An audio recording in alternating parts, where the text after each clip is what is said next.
3 రోజుల నుంచి అద్భుతంగా మనకి క్లాస్ చెప్తున్న, ఆత్మజ్ఞానం చెప్తున్న శశాంక్ సారు వస్తారండి. స్వాగతం చెప్తున్నాం.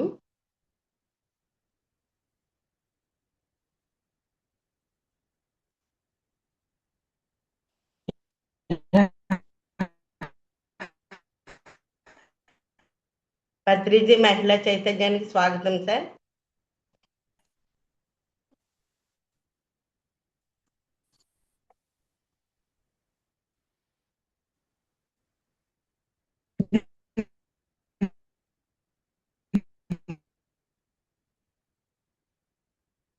సార్ పత్రిజీ మహిళా చైతన్యానికి స్వాగతం అండి.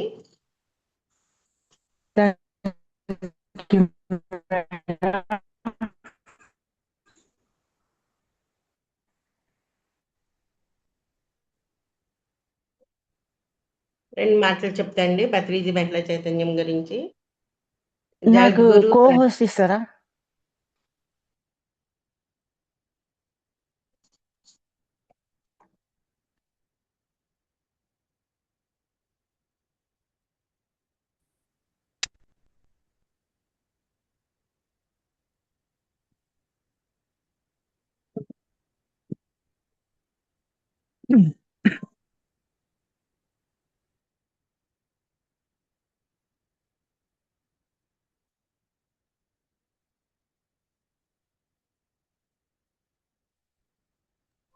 యా, వినిపిస్తుందండి నా మాట క్లారిటీగా ఇప్పుడు?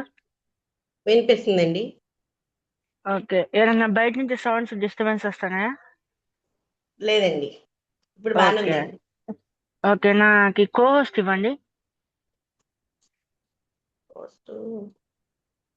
కో-హోస్ట్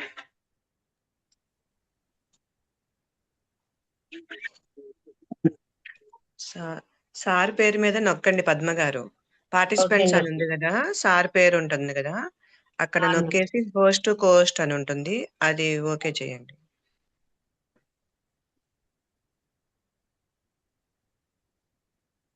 yeah, okay, thank you madam. ఒక 5 minutes మనం ధ్యానంలో కూర్చొని మహావతార్ బాబాజీ వారిని ఆహ్వానించుకుందాము. హాయిగా కూర్చుందాం, వేళ్ళలో వేళ్ళు పెట్టుకుందాం, కాళ్ళు రెండు క్రాస్ చేసుకుందాం, కళ్ళు రెండు మూసుకుందాం. సహజంగా జరుగుతున్న శ్వాసను గమనిద్దాం. శ్రీ మహావతార్ బాబాజీ వారికి హృదయపూర్వకమైన నమస్కారములు.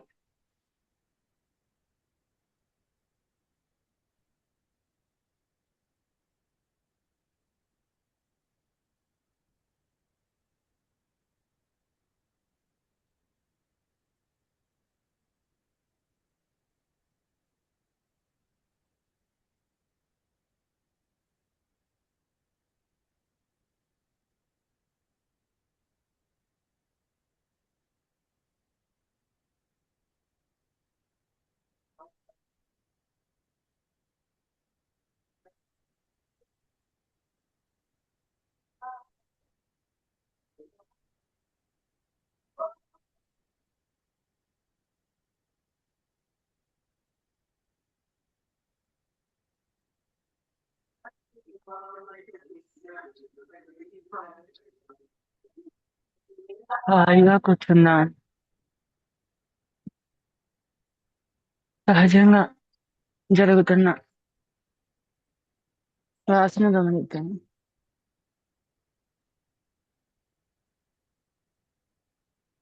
చివరి 1 నిమిషము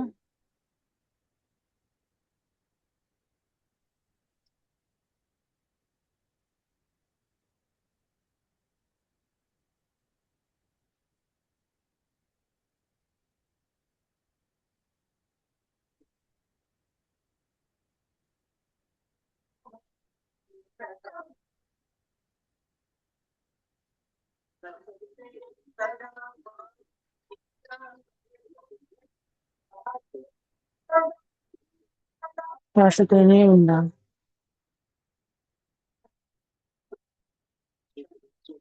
ఆఖరి 10 సెకండ్లు శ్వాస మీద ధ్యాస.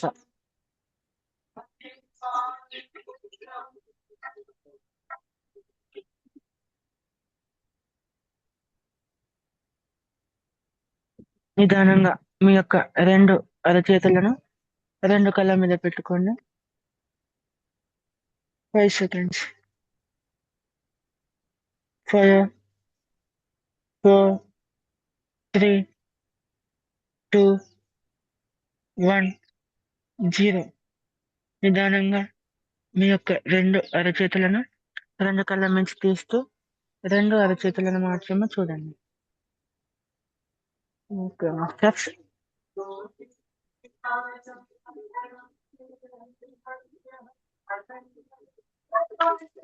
నిన్న మనం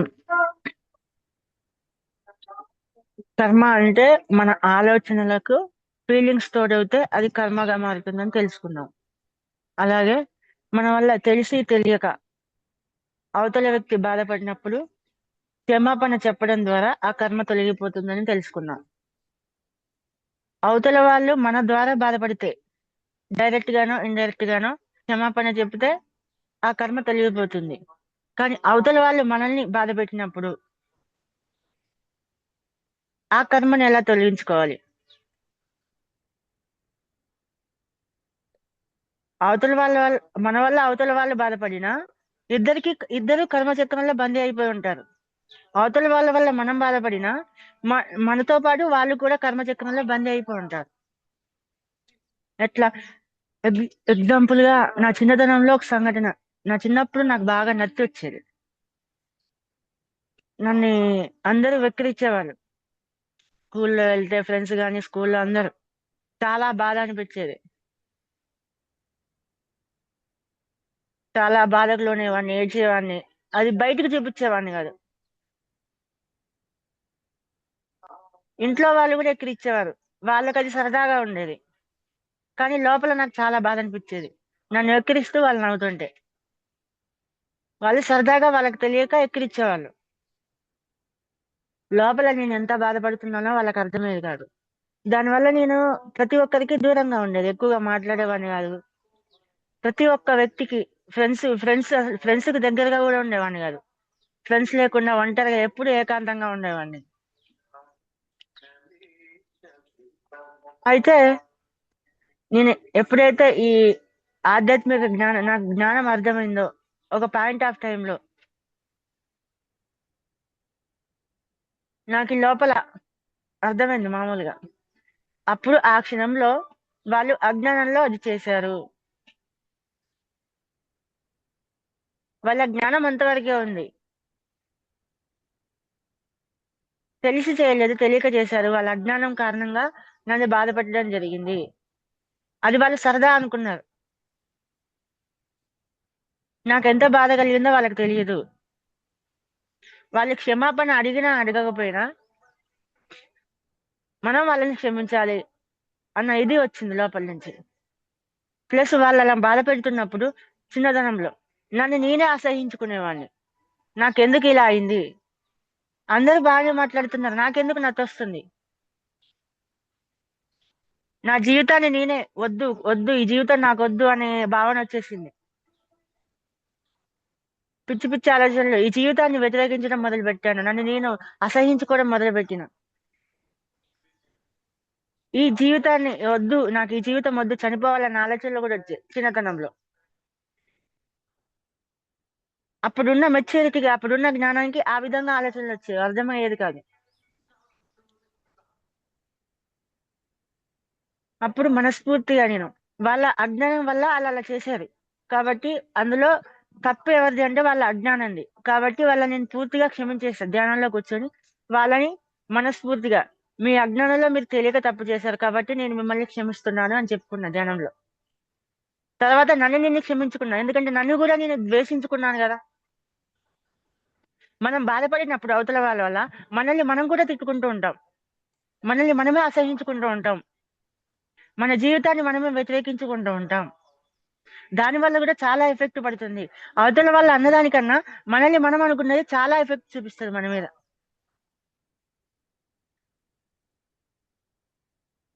అప్పుడు నన్ను నేను కూడా క్షమించుకున్నాను. క్షమించుకొని I love me, I love my self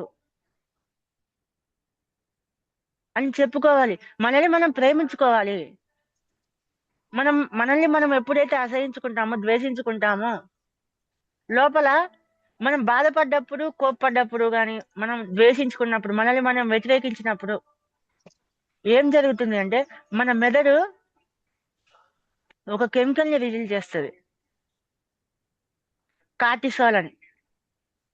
అది ఈ ఒక మట్టి, మురికి బురద మట్టి ఎలా ఉంటుంది, నల్లగా ఒక మడ్లాగా బెలే ఉంటుంది కదా, అది ఆ విధంగా ఫామ్ అవుతుంది మన నర్వస్ సిస్టమ్ లో, మన నాడీ మండలంలో.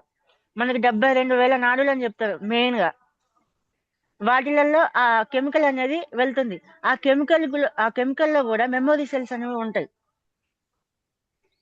ఆ మెమొరీ సెల్స్ మన నాడీ మండలంలో అక్కడక్కడ పేరుకుపోయి బ్లాకేజ్ లాగా, అడ్డుగోడలాగా ఏర్పడిపోతాయి. గట్టిగా మారిపోయి ఒక గోడలాగా మారిపోయి ఉంటాయి, స్టిఫ్ గా, మట్టి ముద్దలాగా. అవి ఎనర్జీ ఆ నాడీ మండలంలో ఎనర్జీ పాస్ అవ్వకుండా అడ్డుకొని ఉండిపోతాయి. దానివల్ల శక్తి ప్రవాహం అని మన బాడీలో జరగదు. దానివల్ల మనకి హెల్త్ ప్రాబ్లమ్స్ వస్తూ ఉంటాయి, రుగ్మతలు వస్తూ ఉంటాయి, చక్ర సిస్టమ్ సరిగ్గా పనిచేయదు, కుండలిని శక్తి జాగృతం అవ్వదు. మనం ఎప్పుడైతే ధ్యానం చేస్తూ ఉంటామో అప్పుడు మన లోపల చిన్నతనం నుండి కూడా చేసిన కర్మలు అంటే ఏ బ్లాకేజెస్, దాన్నే ఇన్నర్ చైల్డ్ అని కూడా పిలుస్తూ ఉంటారు. మనం బాధపడిన సంఘటనలు అన్నీ కూడా గుర్తుకొస్తూ ఉంటాయి. ఆ సంఘటనలన్నీ కూడా మనకు అర్థమవుతూ ఉంటాయి, అది ఎందుకు జరిగింది, దాని బిహేవియర్ ఏం జరిగింది, అక్కడ మన యొక్క అజ్ఞానం వల్ల ఏమేమి జరిగింది, అవతల వాళ్ళ అజ్ఞానం వల్ల మనం ఎంత బాధపడినాం, మన అజ్ఞానం వల్ల మనల్ని మనం ఎంత బాధ పెట్టుకున్నాము అనేది మనకు క్లియర్ గా అర్థమవుతుంది. అందులో దానికి తగ్గట్టుగా అవతల వాళ్ళని క్షమించడము, మనల్ని మనము క్షమించుకోవడము, మనల్ని మనం ప్రేమించుకోవడము, అప్పటి వరకు ద్వేషంతో ఉన్న మనల్ని, ద్వేషించుకున్న మనల్ని మనం ప్రేమించుకోవాలి. అలా చేసుకోవడం వల్ల ఆ బ్లాకేజెస్ అనేవి క్లియర్ అవుతూ ఉంటాయి. మళ్ళీ అందులో శక్తి ప్రవాహం అనేది జరిగి ఆ బ్లాకేజెస్ ని పాచిపెట్టినట్టుగా ఉంటది అనమాట. వాటిని క్లియర్ చేసుకుని ఆ ఎనర్జీ అనేది వెళ్ళిపోతుంది. అప్పుడు నాడీ మండల శుద్ధి అనేది జరుగుతుంది. ఇవే బ్లాకేజెస్ గా ఉంటాయి. ఇలాగానే కాదు, మళ్ళీ ఇంకా మనము నాన్ వెజ్ తింటాము, నాన్ వెజ్ తింటా ఉంటారు చాలా మంది. నాన్ వెజ్ తినేటప్పుడు ఒక జీవిని మనం చంపేటప్పుడు ఏం జరుగుతుంది అంటే ఆ జీవి ఎంతో భయాందోళనకు గురవుతూ ఉంటుంది. విపరీతమైన భయానికి, నేను చనిపోతున్నాను అని ఆ జీవికి తెలుస్తుంది. ఆ టైంలో ఎంత బాధపడుతుంది. ఒక 2-3 ఆ జీవిని పట్టుకొని చంపడానికి వస్తుంటే కత్తి పట్టుకొని ఆ జీవి ఎంత భయాన్ని గురవుతుంది. గిలగిలా కొట్టుకుందామన్నా కాళ్ళు చేతులు పట్టుకుంటాం మనం, కాళ్ళు మొత్తం కదలకుండా, దాని రెక్కలు, దాని మెడకాయ అన్ని పట్టేసుకుంటాం. అది భయపడుతూ ఉంటుంది, బాధపడుతూ ఉంటుంది, ఏడుస్తూ ఉంటది తప్పించుకోవడానికి. అప్పుడు దాని మెదడు నుంచి ఈ భయాందోళనకి సంబంధించిన ఆడ్రిలిన్ అని కెమికల్స్ రిలీజ్ అవుతాయి. అవి దాని శరీరం అంతా కూడా వ్యాపిస్తాయి. అవి ఏంటి అంటే విషపూరితమైన స్లో పాయిజన్ అన్నమాట. అవి దాని బాడీలోని ప్రతి ఒక్క సెల్లోకి, కణంలోకి వెళ్తుంది. దాని ఫ్లెష్ అంతా, దాని మాంసం మొత్తంలో అది ఆ కెమికల్ నిండిపోయి ఉంటది. దాన్ని చనిపోయే ముందు భయపడడం వల్ల, బాధపడడం వల్ల దాని మెదడు అటువంటి కెమికల్స్ ని రిలీజ్ చేస్తూ ఉంటుంది. మనం దాన్ని చంపేస్తాం, ఆ మాంసాన్ని తీసుకుంటాం. అప్పుడు ఏమవుతుంది, ఆ కెమికల్ అనేది మన బాడీలోకి వెళ్తుంది. అది మనల్ని స్లో పాయిజన్ లాగా పనిచేస్తుంది మనకి. అది భయపడుతూ ఉంది కదా, దాని భయం తాలూకు జ్ఞాపకాలన్నీ అందులో స్టోర్ అయి ఉంటాయి ఆ సెల్స్లలో, ఆ కెమికల్ రూపంలో స్టోర్ అయ్యి ఆ భయాలన్నీ మనం అనుభవిస్తూ ఉంటాం. మనకు పీడకలలు రావడానికి కారణం అదే. సరిగ్గా నిద్ర పట్టకపోవడము, మనలో భయాందోళన తెలియకుండానే భయం కలగడము, చీకట్లో భయం కలగడము. ఆ జీవి చనిపోయేటప్పుడు కళ్ళు మూసుకుంటుంది కదా భయపడి, మొత్తం చీకటి చూస్తూ ఉంటుంది, భయపడుతూ ఉంటుంది. మనం కూడా చీకటి చూసినప్పుడు ఆటోమేటిక్ గా మనలో భయం కలుగుతూ ఉంటుంది. ఎందుకంటే చీకట్లో మనకి జీవితం కనిపించదు. జీవితం అనేది కనపడదు, ఏది కనపడదు. జీవితం అందమైనట్టు అనిపిస్తా ఉంటది.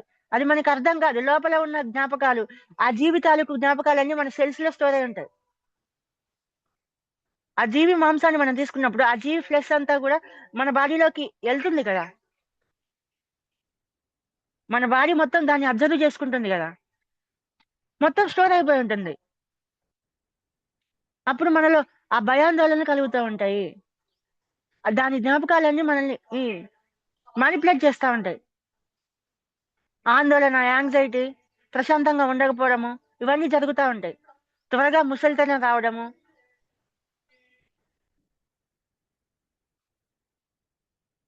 ఒక టెంపుల్కి మనం వెళ్ళినప్పుడు స్నానం చేసి మాంసాహారం తినకుండా వెళ్ళాలని చెప్తారు.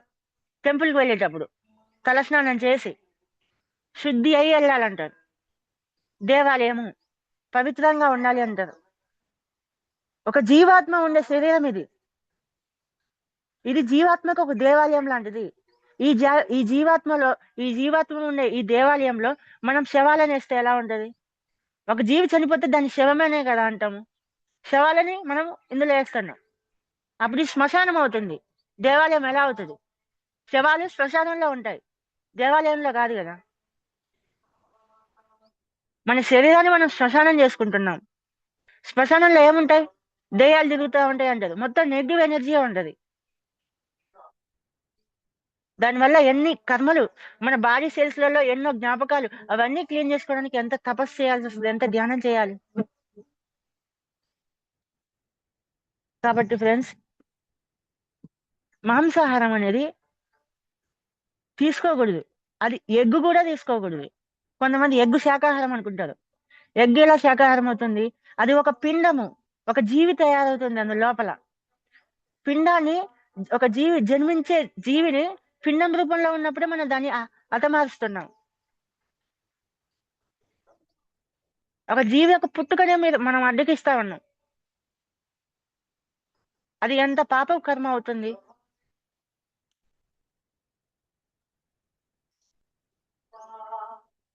ఎంతో డిజైన్ చేసుకొని వస్తుంది ఆ జీవి, నేను జన్మించాలి అని. పిండాన్ని ఎంచుకుంటుంది, తనకి నచ్చిన దాన్ని ఎంచుకొని వచ్చిన తర్వాత అది పిండం రూపంలో ఉన్నప్పుడే చంపేస్తున్నాం. మళ్ళీ మనం బయట ఎక్కడికైనా వెళ్ళినప్పుడు ఫాస్ట్ ఫుడ్స్ తింటా ఉంటాం, హోటల్స్ లో తింటూ ఉంటాం. వెజిటేరియనే కదా, మనం వెజిటేరియన్ అనుకుని వెజిటేరియనే కదా అని తింటూ ఉంటాం. వండే వ్యక్తి వెజిటేరియనేనా? వండే వ్యక్తి ధ్యానం చేయడు, శాకాహారి కాదు. అతనిలో మొత్తం కూడా అతను మాంసాహారి ఉంటాడు. అతనిలో ఆ జ్ఞాపకాలు ఉంటాయి, ఆ దానికి తగిలిన ఆ భయాందోళనలు ఉంటా ఉంటాయి. తన ఫ్రీక్వెన్సీ వేరే లెవెల్లో ఉంటుంది. మొత్తం లోయర్ వైబ్రేషన్ లో ఉంటాడు ఆ వ్యక్తి. అతని యొక్క ఆలోచనలు, అతని యొక్క భావోద్వేగాలు, అతని యొక్క ఎనర్జీ మొత్తం కూడా అతను వండే ఫుడ్ లోకి వెళ్తుంది. వెళ్ళినప్పుడు ఆ ఫుడ్ ని మనం మళ్ళీ తీసుకున్నప్పుడు అతని యొక్క నెగిటివ్ ఎనర్జీ మొత్తం ఆ ఫుడ్ ద్వారా మన లోపలికి వెళ్ళిపోతుంది. అది మన ఎనర్జీని ఇన్బ్యాలెన్స్ చేసేస్తుంది. మళ్ళీ మొత్తం మన ఆహార సిస్టమ్ ని, మన ఎనర్జీని మొత్తం తేడా కొట్టేస్తుంది. అప్పుడు మనం ఇంత ధ్యానం చేసి కూడా బయట ఫుడ్ తీసుకున్నప్పుడు, బయట వేరే వాడు వండిన ఫుడ్, ధ్యాని కాని వాడు మాంసాహారి వండిన ఫుడ్ తిన్నప్పుడు మన ఎనర్జీ సిస్టమ్ మొత్తం మళ్ళీ మరుగుకొచ్చేస్తుంది. ఇంత ధ్యానం చేసినా మళ్ళీ మన ఎనర్జీ మొత్తం లాస్ అయిపోతాము.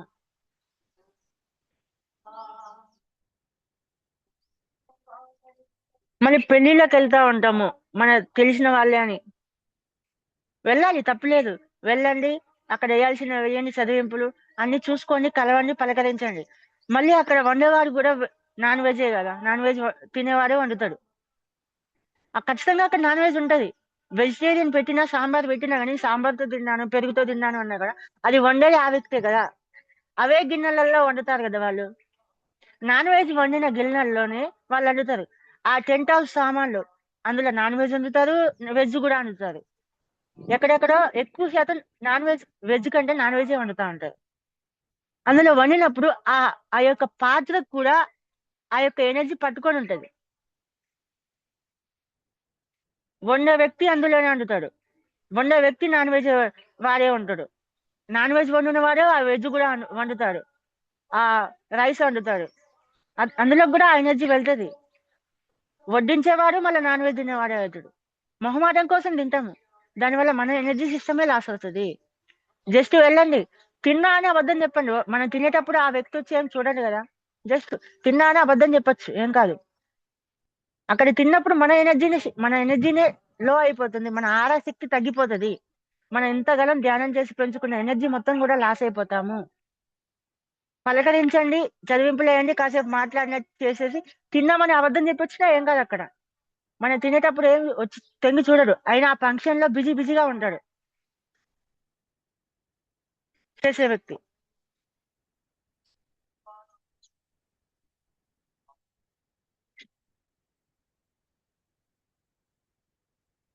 మనకి ఇక్కడ కర్మ విముక్తి జరగాలి అంటే, కర్మ నుండి మనం విముక్తులం అవ్వాలి అంటే క్షమాగుణం ఉండాలి. మెయిన్ గా క్షమాగుణము, క్షమించాలి, క్షమాపణను అడిగే గుణం కూడా ఉండాలి. అంటే మనలో అహంకారం అనేది ఉండకూడదు. క్షమాగుణం ఎప్పుడు వస్తుంది?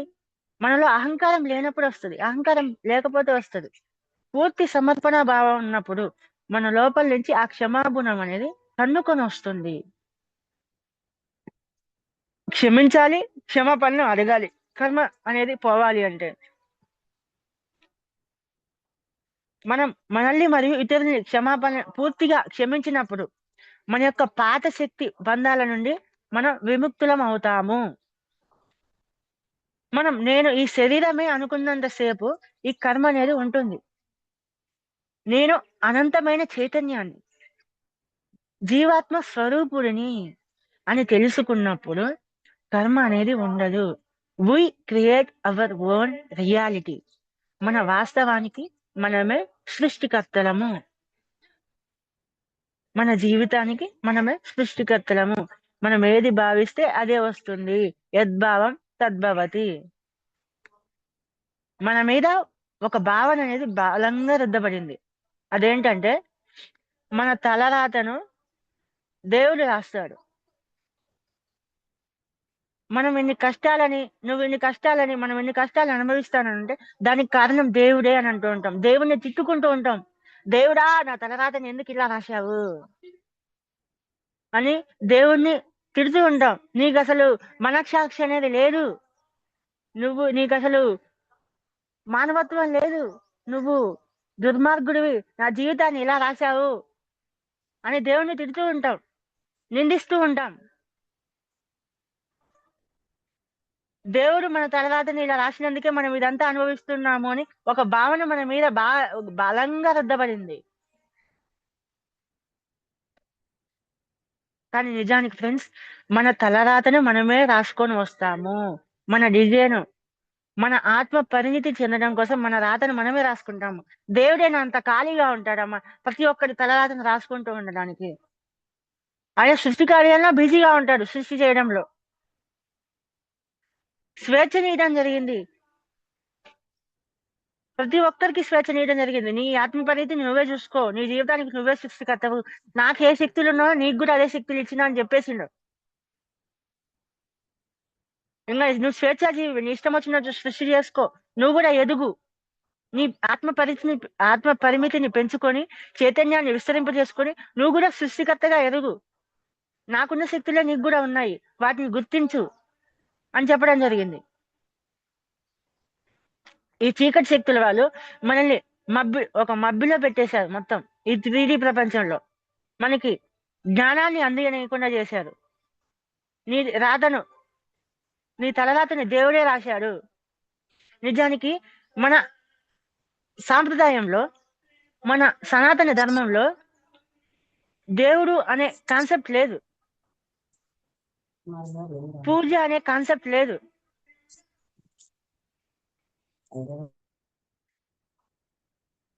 ఏమి ఉండదు, ధ్యానం ఉంది, తపస్సు ఉంది. మనం టెంపుల్స్ ని కట్టాము ఎందుకోసము? అక్కడికి వెళ్ళి ధ్యానం చేయడానికి. అక్కడ విగ్రహాలు ఉన్నాయి, ప్రాణ ప్రతిష్ఠ చేసినవి. ప్రాణ ప్రతిష్ఠ అంటే పూర్ణాత్మ స్థితికి ఎదిగిన వ్యక్తులు, హయ్యర్ వ్యక్తులు ఉన్నారు కదా, మన దేవుళ్ళు అని పిలుస్తాం కదా, శివుడు, బ్రహ్మ, విష్ణు, వీళ్ళందరూ పిలుస్తామా, రాముడు, కృష్ణుడు. వాళ్ళ యొక్క చైతన్యాన్ని విస్తరింప చేసుకున్న వ్యక్తులు, మహాయోగులు.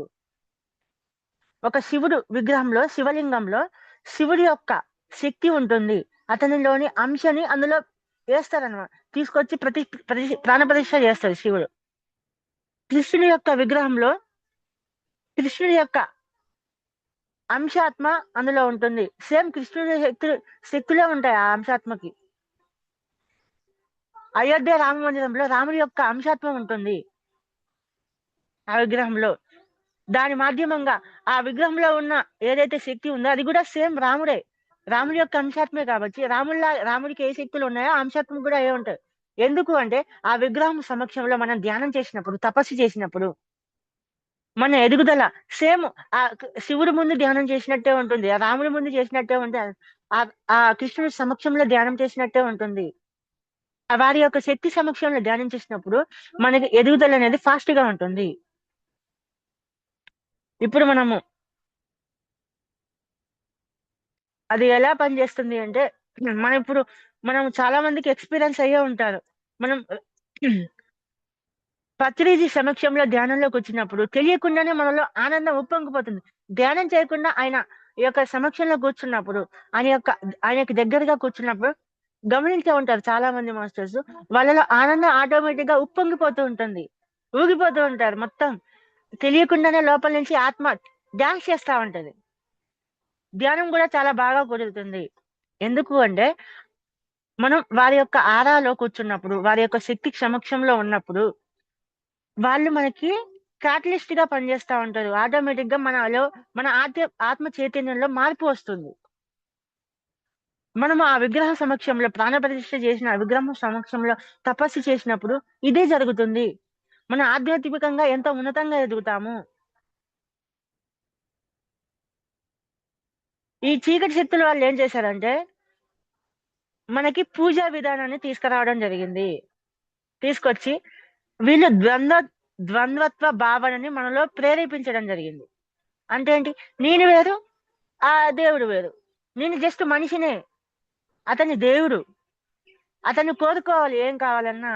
అతనికి పూజ చేస్తే వరాలు ఇస్తాడు, అతన్ని కోరితే ఏదైనా ఇస్తాడు, అతని ఆ శక్తి ఉంది అని ఈ విధంగా మనల్ని మభ్యపెట్టడం జరిగింది. మనం ఏం చేస్తాం? గంట కొడతాం, అని మంత్రాలు చదువుతాం, పూజ చేస్తాం, దేవుడా నాకెయ్యి, దేవుడా నాకెయ్యి. మన శక్తిని మనం గుర్తించకుండా, మనం జీవాత్మలము అన్న ఎరుకని మనకి కలిగి ఉండకుండా, నేను మనిషినే, నేను ఒక మామూలు మనిషిని, నేను ఒక అధమ జీవిని అన్న భావనని మనలో కలిగించడం జరిగింది ఆ పూజా విధానాన్ని ప్రవేశపెట్టి. పూజ వల్ల నష్టం లేదు, లాభము లేదు. కానీ దానివల్ల మనలో ఒక భావన పెరుగుతా ఉంది, నేను ఒక మామూలు వ్యక్తిని. మనం పూజ చేసేటప్పుడు ఎలా ఫీల్ అవుతాం? దేవుడికి పూజ చేసేటప్పుడు ఆయనని ఒక లెవెల్లో ఆలోచిస్తాం, పరమాత్మ స్వరూపుడిగా. మనము మామూలు వ్యక్తులము, దేవుని కోరిక అడుగుతా ఉంటాం. దేవుడా నా జీవితం బాగుండాలి, దేవుడా నాకు పిల్లలు కలగాలి, దేవుడా నా పిల్లలు బాగా చదువుకోవాలి, నా పిల్లలకి పెళ్లి కావాలి, మా అబ్బాయికి జాబ్ రావాలి, నాకు జాబ్ రావాలి. ఈ విధంగా కోరికలు కోరుతూ ఉంటాం. అక్కడ మన శక్తిని మనం గుర్తించడం లేదు.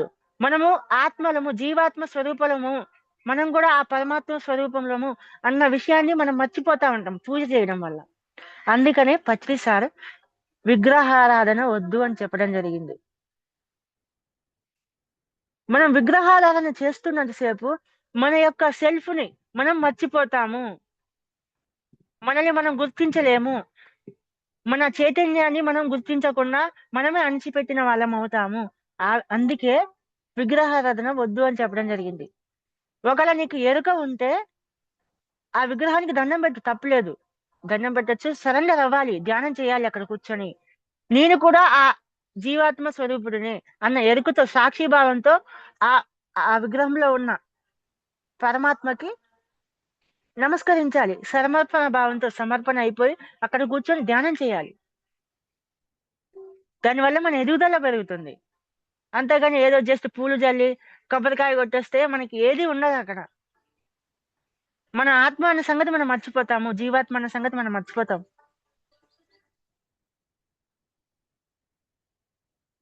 కాబట్టి ఫ్రెండ్స్, మనము విగ్రహారాధన కాదు, ఆ విగ్రహం సమక్షంలో మనం ధ్యానం చేయాలి. వెళ్ళినప్పుడు ఎరుకతో ఉండాలి. నేను జీవాత్మను అన్న ఎరుకతోనే ఆ విగ్రహానికి నమస్కారం చెప్పాలి. ఇంకా కర్మ అనేది ఒక శిక్ష కాదు. కర్మ అంటే కారణము మరియు ప్రభావము. అంటే కేవలము ఒక అనుభవం మాత్రమే. కర్మ అంటే కేవలం ఒక అనుభవం మాత్రమే. ఆత్మ అనుభవ జ్ఞానం కోసం అటువంటి పరిస్థితులను, ఇటువంటి కష్టతరమైన పరిస్థితులను ఆత్మ ఎంచుకొని వస్తుంది, డిజైన్ చేసుకొని వస్తుంది. ఏ దేవుడు కూడా మన తలరాతను రాయడు. మన తలరాతని మనమే రాసుకొని వస్తాము. జన్మ ప్రణాళిక మనమే రాసుకొని వస్తాము. We create our own reality. మనమే దేవుళ్ళము. We are all God's. ప్రతిసారి చెప్పారు మనమంతా దేవుళ్ళమని. మై డియర్ గాడ్స్ అని పిలుస్తారు ఆయన. ఆ ఎరుకని మనలో కలిగించడం కోసం ప్రతిసారి, ప్రతి క్షణం అదే మాట అంటూనే ఉంటారు, my dear masters, my dear God's. కర్మ అనేది మన ఆత్మ ఎదుగుదల కోసం మనమే, మన యొక్క ఎదుగుదల కోసం మనమే ఎంచుకొని వస్తాం. అది ఒక శిక్ష కాదు. కర్మ అనేది ఒక శిక్షణ. ఆత్మకి మనం ఇచ్చే శిక్షణ అన్నమాట. మనం ఇక్కడ భూమి మీద మనం స్కూల్కి వెళ్తాము, కాలేజీకి వెళ్తా ఉన్నాం. అది మన పిల్లల్ని పంపిస్తా ఉంటాం శిక్షణ కోసము. ఇది కూడా అంతే. భూమి మీదకు మనం శిక్షణ కోసం వచ్చాము. శిక్ష కోసం రాలేదు, శిక్షణ కోసము, జ్ఞానాన్ని పొందడం కోసం వచ్చాము. మనమందరం కూడా స్పిరిచువల్ బీయింగ్స్. ఇక్కడ హ్యూమన్ ఎక్స్పీరియన్స్ ని పొందడానికి వచ్చాము. మానవ జీవితం అనుభవాలను పొందడానికి వచ్చాము. మానవ జీవితం నుండి జ్ఞానాన్ని పొందడం కోసం వచ్చాము. ఆత్మస్వరూపులమైన, పరమాత్మ స్వరూపులమైన మనము ఇక్కడ భూమి మీద మానవ జీవితాన్ని అనుభవించడానికి, మానవ జీవితం నుండి జ్ఞానాన్ని పొందడానికి, మానవ జీవితం ఎలా ఉంటుంది, మానవ జీవితం నుంచి జ్ఞానాన్ని ఏం పొందాలో తెలుసుకోవడం కోసం, ఈ సృష్టిని అనుభూతి చెందడం కోసం, సృష్టిలో ఉన్న ప్రతి ఒక్క దాన్ని అనుభూతి చెందడం కోసము, అనుభవించడం కోసము, ఆ జ్ఞానాన్ని పొందడం కోసము వచ్చాము. దానివల్ల మన యొక్క ఆత్మశక్తి అనేది పెరుగుతుంది, విస్తరిస్తుంది.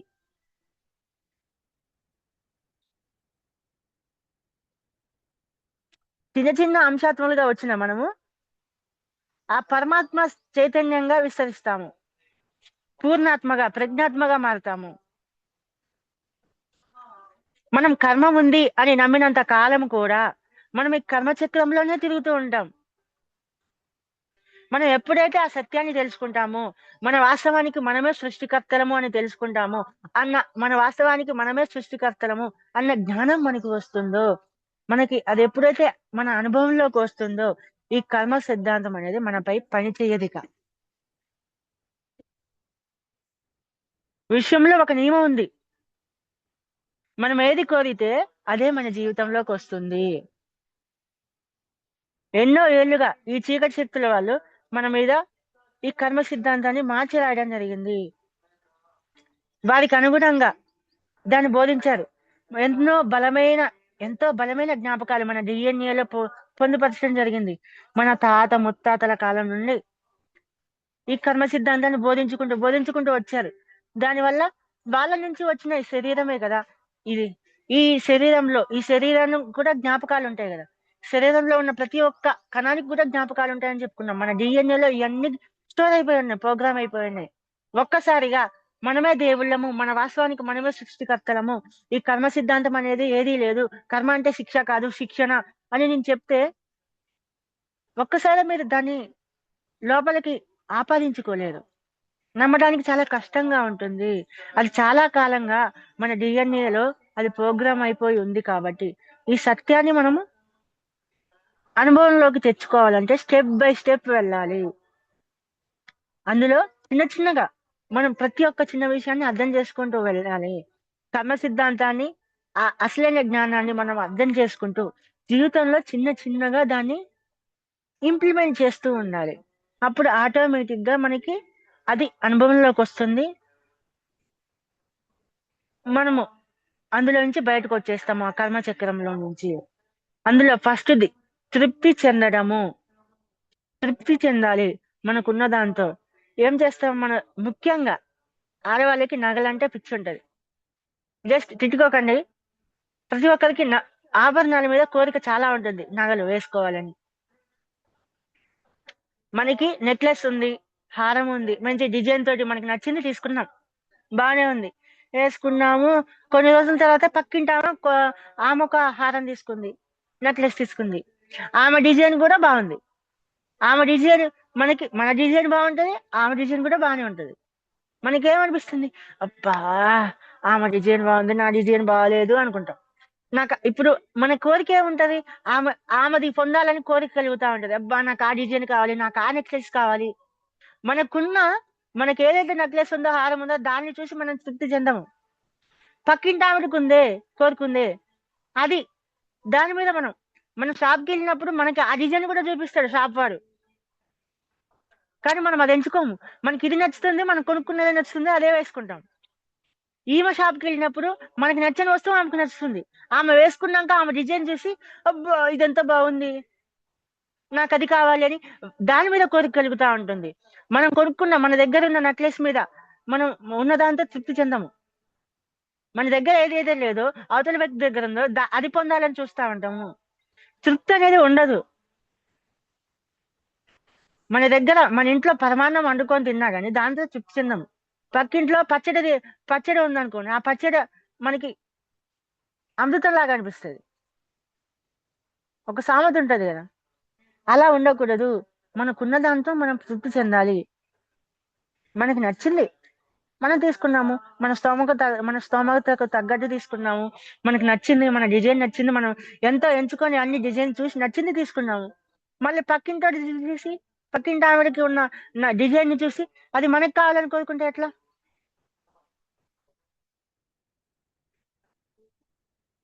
తృప్తి చెందాలి, ఉన్న దాంతో తృప్తి చెందాలి. మనం ఎప్పుడైతే తృప్తి చెందామో, మనకున్న దాంతో మనం తృప్తి చెందామో, మన దగ్గర ఉన్న వస్తువుని మనం వ్యతిరేకించినట్టే. ఇప్పుడు మన దగ్గర ఉన్నదాన్ని మనం వ్యతిరేకిస్తున్నాం, వద్దు అంటున్నాము, అవతల వాళ్ళది కావాలి అంటున్నాము ఇండైరెక్ట్ గా. పక్కింటి ఆవిడకున్న నెక్లెస్ కావాలంటున్నాము, మనకున్న దాన్ని మనం యాక్సెప్ట్ చేయట్లేదు. అప్పుడు ఏమవుతుంది అంటే అది ఒక కర్మ రూపంలో, ఆ కోరిక అనేది ఒక కర్మ రూపంలో మన ఆత్మని అంటుపెట్టుకొని ఉంటుంది, ఎంతో భారంగా ఉంటుంది.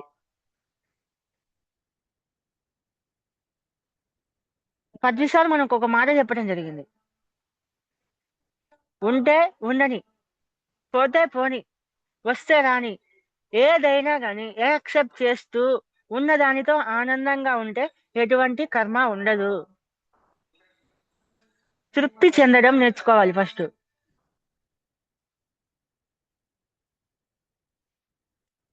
ఈ నెక్లెస్ విషయంలో కాదు, ఏదైనా సరే. పక్కింటోడికి 10 ఎకరాలు ఉన్నాయి, నాకు 1 ఎకరమే ఉంది అని ఆలోచిస్తూ బాధపడుతూ ఉంటే మన మనం మన మనమే ఆ కర్మచక్రంలో తీరని కోరికలో చిక్కుకొని పోయి ఉంటాం. మన స్తోమత అంతే, మనం అంతే సంపాదించుకోగలము. లేని దానికోసం పాకులాడుతూ పోతుంటే మనకి నిద్ర ఉండదు, మన హెల్త్ ఖరాబ్ అవుతుంది. మన స్తోమత తగ్గట్టు మనం చూసుకుంటూ ఉండాలి. అలాగని కోరికలు పెట్టుకోకూడదు అనడం లేదు. మన శక్తి మేరకు మనం కష్టపడాలి. మన శక్తికి మించి మనం కష్టపడాలని కోరుకుంటే, శక్తికి మించిన కోరికలు పెట్టుకుంటే, మన జీవితంలో తృప్తి అనేది లేకపోతే అది మనకి ఎఫెక్ట్ చూపిస్తుంది కర్మ రూపంలో.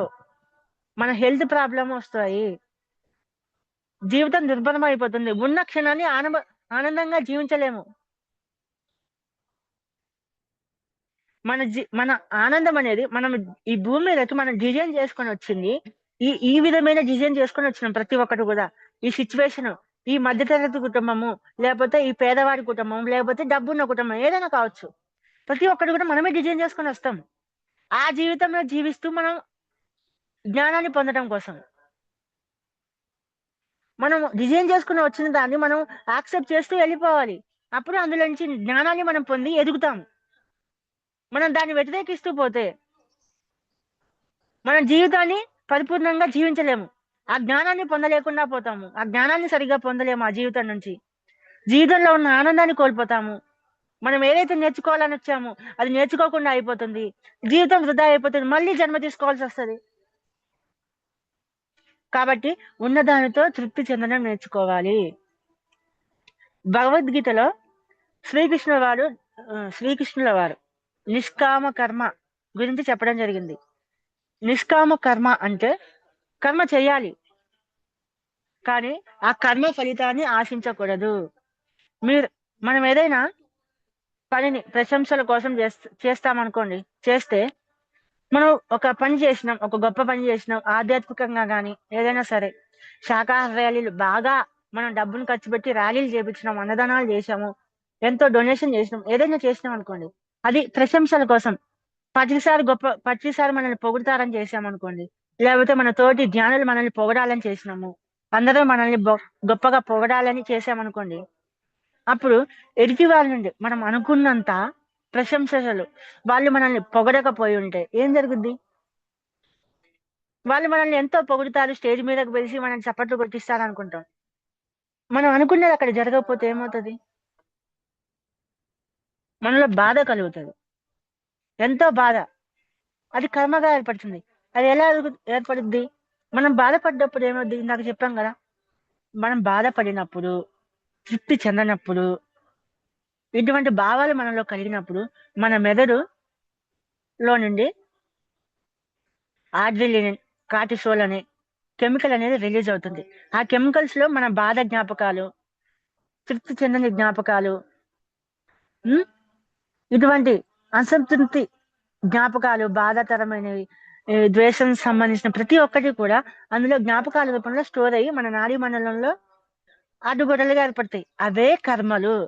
కర్మలు అంటే అవే, ఇంకేదో అనుకోకండి. కర్మలు అంటే మన లోపల ఆటోమేటిక్ గా మనం తృప్తి చెందినప్పుడు మనలో బాధ కలుగుతుంది. బాధ కలిగినప్పుడు, ద్వేషానికి గురైనప్పుడు, కోపానికి, ఏదైనా కానీ మన మెదడు నుంచి కార్టిసోల్ అండ్ ఆడ్రిలిన్ అనే హార్మోన్స్ రిలీజ్ అవుతాయి, కెమికల్స్. ఆ కెమికల్స్ లో మెమరీ సెల్స్ ఉంటాయి. ఆ మెమరీస్ లలో ఇవన్నీ కూడా దానికి సంబంధించిన జ్ఞాపకాలు, ఆ సంఘటనకు చెందిన జ్ఞాపకాలన్నీ కూడా స్టోర్ అయిపోయి ఉంటాయి. ఆ స్టోర్ అయిన కెమికల్స్, ఆ జ్ఞాపకాలన్నీ కూడా, ఆ కెమికల్స్ అన్ని ఫ్లో అవుతా ఉంటాయి. మన నాడీ మండలం మొత్తం కూడా, నర్వస్ సిస్టమ్ అంతా కూడా ఫ్లో అయ్యి అక్కడక్కడ కూడా స్టక్ అయిపోయి, ఆగిపోయి, అడ్డుగోడలుగా ఉంటాయి శక్తి ప్రవాహానికి. అవే కర్మలు. వాటి వల్లనే అదే నాడీ మండలంలో అవి అడ్డుగోడలుగా ఉంటాయి కదా, ఉండిపోయి మనకి రుగ్మతలు, హెల్త్ ప్రాబ్లమ్స్, అవి అందులో జ్ఞాపకాలుగా స్టోర్ అయిపోయి ఉండడం వల్ల మనలో తెలియని అసంతృప్తి, శరీరం అంతా కూడా భారంగా అనిపించడము, నిద్ర సరిగ్గా పట్టకపోవడము, ఇవన్నీ జరుగుతూ ఉంటాయి. ఇవన్నీ కూడా ఇవే కర్మలు అంటే, ఇవే బ్లాకేజెస్ అంటే. వాటిని మనము ధ్యానంలో కూర్చొని క్లియర్ చేసుకోవాలి. అవి ఎందుకు వచ్చినాయి, ఆ జ్ఞాపకాలకు సంబంధించినవి. అసంతృప్తి వల్ల వచ్చినాయా, తృప్తి చెందకపోవడం వల్ల వచ్చినాయా? అప్పుడు మనం తృప్తి చెందాలి. ఆ జ్ఞానాన్ని తీసుకొని, దానికి సంబంధించిన జ్ఞానాన్ని మనం సేకరించి, అది ఎలా అయితే తృప్తి చెందితే ఆ సంఘటనను తృప్తి చెందిపోవాలి. బాధపడడం వల్ల వచ్చిందా? ఆ బాధ ఎందుకు వచ్చింది? మనం ప్రశంసల కోసము ఈ పని చేసినాం, మనకు కావాల్సిన ప్రశంసలు అందలేదు, మనం బాధపడ్డాము, అది ఒక బ్లాకేజ్ గా ఏర్పడింది. అప్పుడు మనం ఏం నేర్చుకోవాలి? కర్మ చేయాలి, కానీ ఫలితం ఆశించకూడదు అనే నిష్కామ కర్మ గురించి ఆ జ్ఞానాన్ని మనం పొంది ఆ జ్ఞానాన్ని మనం మన లైఫ్ లో ఇంప్లిమెంట్ చేయాలి. నేను కర్మ చేశాను, ఓన్లీ అది దేనికోసము?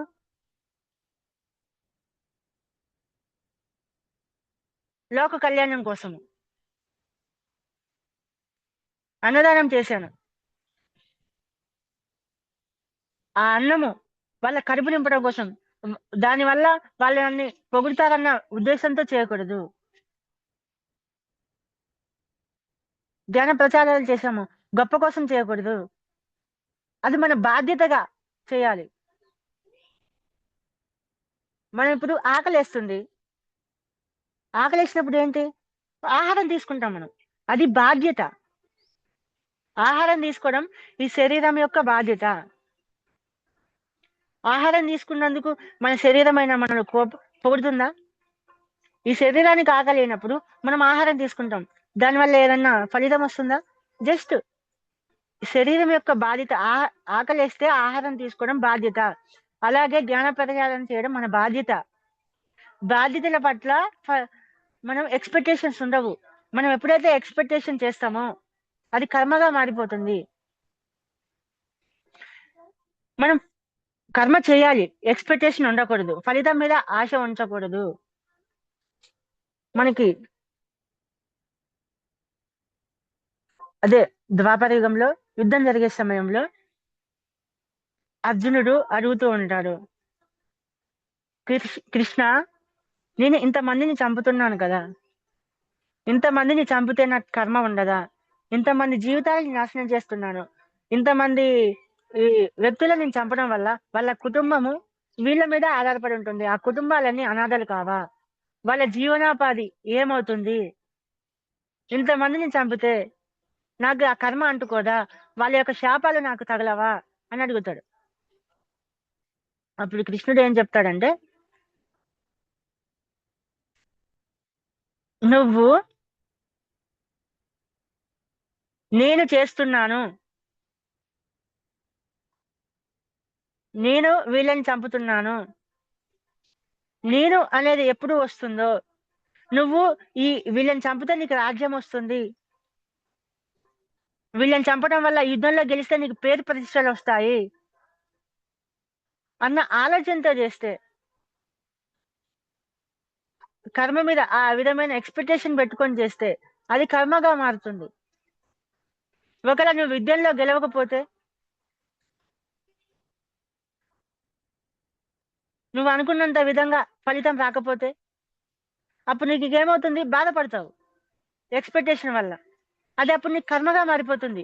అప్పుడు నీ జీవితం అంతా పశ్చాత్తాపం చెందుతూ ఉంటావు చేసినందుకు గాను. నేను ఎంతో మందిని చంపాను, అందుకే నా జీవితం ఇట్లా అయిపోయింది, అన్ని కోల్పోయాను, యుద్ధం చేసినా కానీ నాకు రాజ్యం రాలేదు అన్న దుఃఖంతో ఉండిపోతావు. అది కర్మ అవుతుంది. నువ్వు ఇక్కడ యుద్ధం చేసేది ఎందుకు? నీ రాజ్యం కోసం చేస్తున్నావా? కాదు. యుద్ధం జరిగేది రాజ్యం కోసం కాదు. నీ కౌరవులు మీ రాజ్యం లాక్కున్నందుకు యుద్ధం జరగట్లేదు. ద్రౌపది చీర దుశ్శాసనం లాగినందుకు జరగడం లేదు. తప్పు చేసింది మీ అన్న.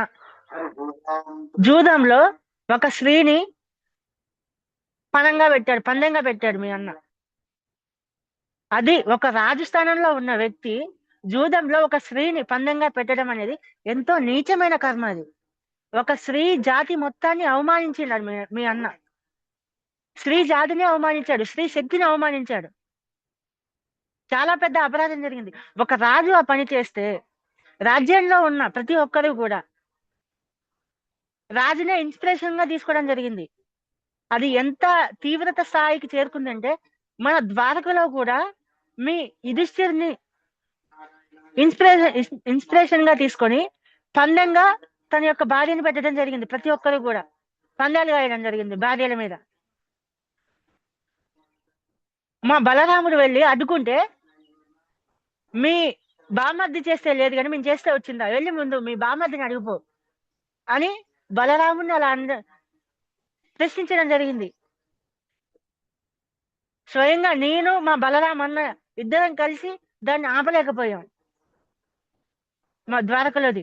కానీ ఎంతో కొంచెం కష్టపడి ద్వారకలో కొద్దిగా పరిస్థితిని మనగేలా చేశాం. కానీ ఇప్పుడు ఈ అఖండ భారతదేశంలో, భారత భూమిలో జరిగేదాన్ని ఎలా ఆపాలి?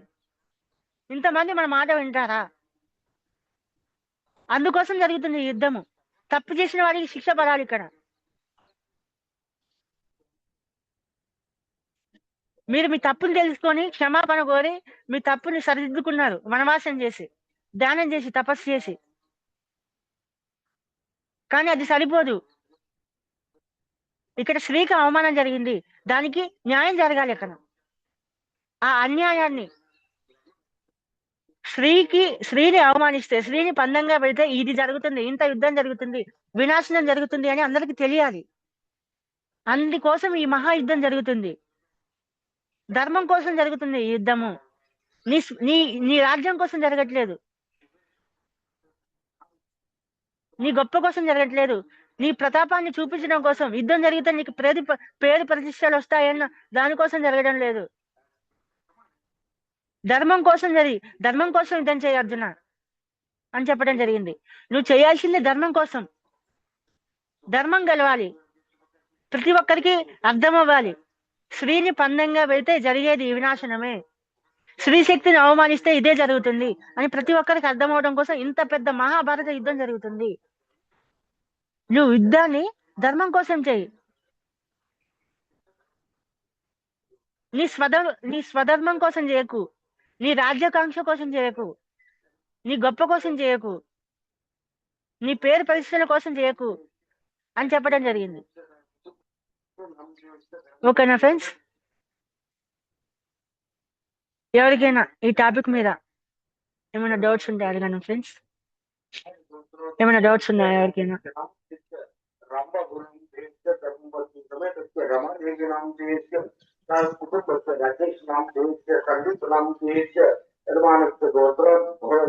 చెప్పండి వరలక్ష్మి గారు.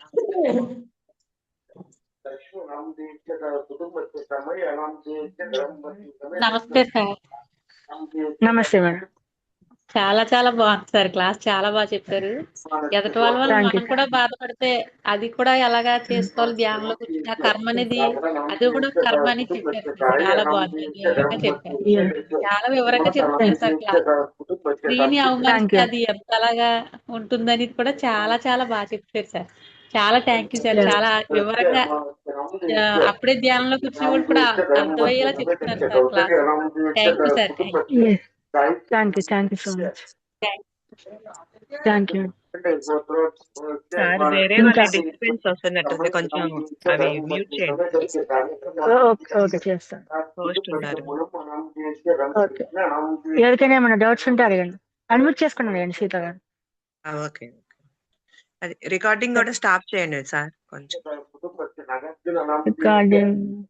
రికార్డింగ్ నేను చేయడం లేదు. పద్మ మేడం మోర్ లోకి వెళ్ళేసేసి అక్కడ అది నొక్కండి.